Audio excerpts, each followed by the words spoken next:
let's move on to the discussion of our vocabulary exercises.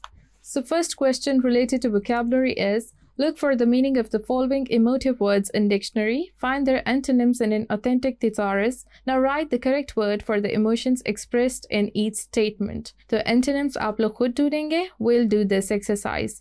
First one is, there is no house in town better than mine. So this will be vain.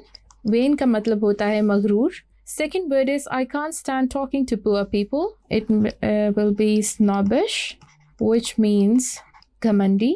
Third is, my son did really well in his exam. So proud आएगा यहाँ पे.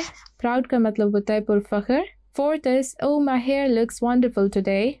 We'll go for arrogant over here. Arrogant का मतलब होता है मुतकब्बिर. Fifth is, I just don't want to get out of bed today. So lazy would be appropriate over here. Sixth is, I'll own my own business within 5 years. Ambitious is the word for it. Ambitious का मतलब होता है आरज़ूमंद. Seventh is, Sajida, I understand what you're going through. Sympathetic. Sympathetic means Hamdard. Eighth is, I'll never forget what you did to me. Vengeful. Vengeful means इंतकाम लेने वाला. So this is it. Thank you.